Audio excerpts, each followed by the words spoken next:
para poder, em abril, né, voltar a retomar as obras lá de Pintópolis, Urucuia. A nossa previsão era do final de janeiro soltar o edital de licitação de novo da ponte do Rio São Francisco. O Tribunal de Contas ele está fazendo o acompanhamento do desenvolvimento do orçamento da nova licitação da ponte. Isso atrasou o nosso cronograma, repactuamos para poder soltar o edital no final de abril. Estamos trabalhando muito para cumprir esse prazo, mas realmente agora a gente tem que acompanhar também, né, todos os esclarecimentos que o Tribunal de Contas pede com relação à orçamentação da obra. Mas estamos junto ao Tribunal de Contas explicando, né, todos os custos de uma obra tão complexa como a ponte, para a gente poder soltar o edital de licitação até abril. A Ponte de Manga, a gente retomou o projeto em 2022, concluímos ele no segundo semestre do ano passado, quando também iniciamos a licitação e o projeto da Ponte de São Romão. A gente tem que fazer um esclarecimento. No acordo da Vale, que foi, inclusive, referendado, né, e assinado aqui junto a esta casa, as três pontes, o recurso para essas três pontes é autorizativo e não obrigatório. Então, a gente não licitou ainda a Ponte de Manga, porque nós não temos orçamento para ela.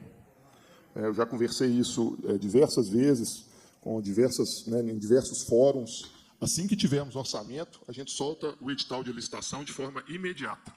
Mas o recurso, a obra é autorizativa. Então, é autorizativo, mas nós não temos esse orçamento. Isso a gente já falou e repetiu aí algumas vezes. Então, não há hoje a previsão de recurso, né, para essa obra. O recurso para o DR foi genérico. A gente recebeu lá 700 milhões para obras de recuperação, 300 milhões para obras de pavimentação e listaram todas as obras. Isso que o doutor Rodrigo colocou aqui, deputado Paulo Guedes, deputado doutor Jean, é uma ação da mais descabida que nós vimos do ponto de vista da lei aprovada, viu? E aí, o doutor Rodrigo, o que ele colocou aqui já foi motivo de nós debatermos muitas vezes e chegar ao entendimento, Paulo, que uma obra de 5 milhões de reais do Rodoanel, que se ela tivesse sido iniciada, ela aprovisiona o orçamento todinho do dinheiro disponível para as obras do Estado. Nós temos projeto de lei da minha autoria, alterando essa proposição de lei que foi sancionada pelo governador, porque nós não podemos uma obra da ponte de Manga não ser licitada ou da ponte de São Francisco não ser realizada, porque um orçamento de uma obra faraônica que não vai sair do papel está aprovisionando ela.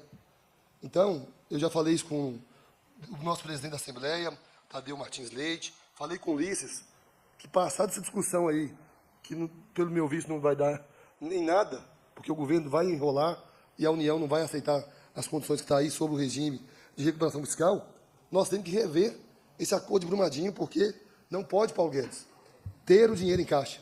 O Estado tem o financeiro, mas não tem o orçamento, porque na lei que acorda o recurso de Brumadinho garante o contingenciamento dos recursos na medida da execução de obra que está orçada, está em andamento, mas não está concluída. A nossa proposição é não deixar, por exemplo, essas obras sonhadas pelo povo ficarem paradas lá em função disso. Isso que eu acabei de falar assim, reflete muito a gravidade do problema que a gente enfrentou de chegar no ano de 2022 com 6 mil quilômetros de estrada em situação ruim ou péssima, né? O maior volume de estrada ruim ou péssima dos últimos 20 anos no Estado.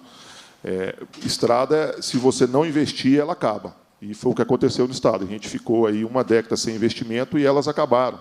Então, eu queria deixar isso claro aqui, que realmente a situação de calamidade que a gente chegou nas estradas foi por falta de investimento, de planejamento, né, de ter recurso, de ter melhores contratos de conservação de rodovia. Você imagina uma regional extensa como a de Janaúba, a gente tem um contrato de manutenção de 5 milhões de reais por ano. Isso dá 400 mil reais por mês para você fazer todos os serviços de tapa-buraco, roçada, limpeza, sinalização, limpeza de dispositivo de drenagem. Né? Assim, você não consegue fazer, não tem jeito, não tem condições, né, técnicas da empresa dar o resultado que precisa. Isso espalhado em todas as regiões. Do Jacutinga, o deputado Duarte Bechir, semanalmente me liga me cobrando. Ele está há 13 anos. A estrada está interrompida há 13 anos. Quando eu entrei no DR ainda acompanhando o Robson, né, eu vi uma postagem lá do pessoal fazendo uma comemoração com um bolo de aniversário de 10 anos do buraco. E hoje já tem 13.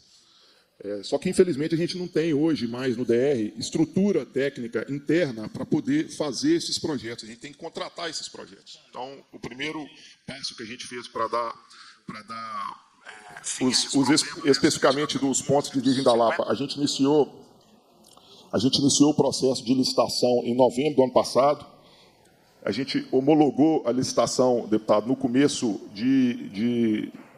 de março, e demos ordem de início para a empresa vencedora, EBO, é um contrato em torno aí de 7 milhões de reais para resolver todos aqueles pontos em torno de Virgem da Lapa. Demos ordem de início na segunda-feira, dia 18 de março. Então, a nossa expectativa é agora, em abril, a gente resolver todos esses pontos e tratar todos eles.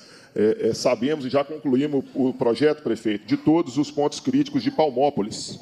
Estamos terminando, são seis erosões ou rompimento de bueiro no entorno de Palmópolis. Fizemos os 6 projetos, estamos aguardando a conclusão do projeto sobre o encabeçamento da ponte entre Felisburgo e Joaíma. Nossa expectativa é de terminar esse projeto em abril, para poder fazer uma licitação só e resolver tudo isso conjuntamente, para a gente não ter que abrir 6 ou 7 procedimentos licitatórios individuais para cada ponto. Esses pontos, você pega o contrato de manutenção lá da Regional de Araçuaí, né, era em torno de 4, 5 milhões por ano, só para resolver esses pontos críticos lá em Virgem da Lapa, né, o contrato agora ficou em 7. Então, a gente não teria, por isso que não resolvemos antes, nós não temos contrato para poder atacar isso imediatamente. Tem que licitar o projeto, fazer o projeto e depois licitar a obra, né. Isso, obras de pavimentação entregues lá na região, fizemos um trecho pequeno lá na Estrada da Produção, até São Pedro da Garça, mais o contorno de Montes Claros, entregues também, né, no ano passado, final de 2002. Passa mais um, por favor. A obra de Januária Tejuco, nosso compromisso é retomar ela agora. Também temos as obras para poder começar essa obra. Que eu coloquei Corinto, Pirapora, como eu disse lá, previsão de investimento lá de mais de 120 milhões de reais. Eu acredito que até o dia 10 de abril vou dar ordem de início nessa obra. Nós estamos concluindo a homologação da licitação. Recuperar também os 135 quilômetros de extensão. Esse trecho que eu falei lá também, esquecido, lá no fundo.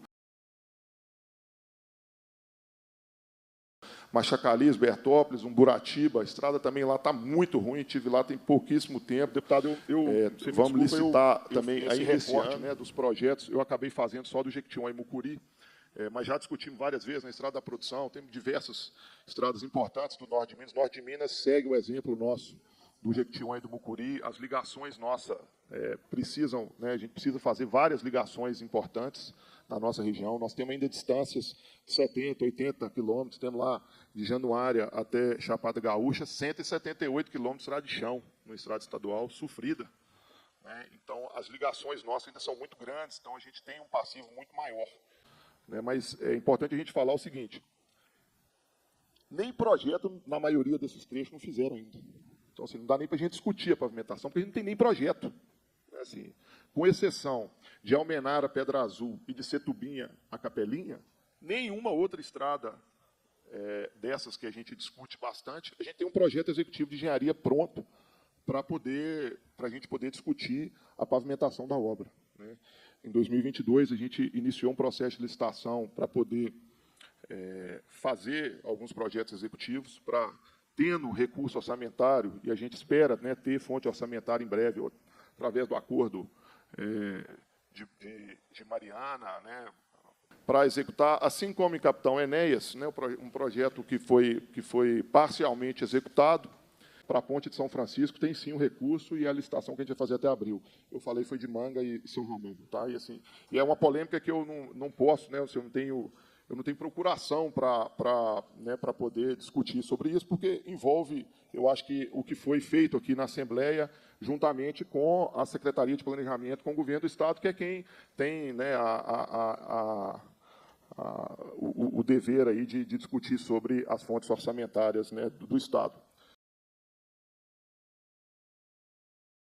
Entregou essas duas obras das mais relevantes para o Estado, que é Pintópolis, Urucu e a Ponte do Rio São Francisco. Assim, a gente tem que ter uma punição exemplar para a empresa que chega numa região lá como o Norte de Minas, gera expectativa na região, fica devendo a região toda, junta suas coisas e volta para São Paulo, né, de falhas de execução em obra que a gente espera concluir e punir com rigor. Por exemplo, a KPE, que largou a obra lá de São Francisco, ela vai tomar uma penalidade de cara de 20% do que ela não executou do contrato. São 100 milhões só da ponte, 117 milhões. Nós estamos falando aí já de 34 milhões de multa, vai ter que ficar, né, tantos anos sem licitar com o Estado, fora outras indenizações que recaem. O orçamento do acordo de Brumadinho, né, destinado ao DR, né, as únicas obras que eu tenho ainda não concluídas são 3. A ponte do Rio São Francisco, Pintópolis a Urucuia, com problemas com a empresa, e uma obra de recuperação que ficou... A gente teve um problema de projeto, né, refez o projeto, vai licitar agora, que é de Carandaí a Capela Nova. Realmente, assim, eu, né, por ser da região, eu comungo muito com esse problema que a gente teve de falta de ter prioridades na nossa região. Em obras de pavimentação. Então, assim, nós temos os trechos, conforme terminou o processo, né, o governo Anastasia criou o programa Caminhos de Minas, licitou quase uma centena de projetos. Alguns desses projetos ficaram prontos, alguns poucos, mas o programa parou ali. Então, depois que acabou, né, assim, a continuidade do processo seria o Caminho de Minas. Esse mapa, ele é até muito interessante, ó, eu gosto de andar com ele, porque ele dá a gente uma visão. Isso aqui seria o Caminho de Minas. Esse mapa foi feito em 2016. Tudo que é preto aí é projeto que foi licitado na época do que foi planejado para poder fazer as ligações. Isso não saiu do papel. Então, a gente teve um apagão aí de investimento em construção de estrada. Então, você pode ver que as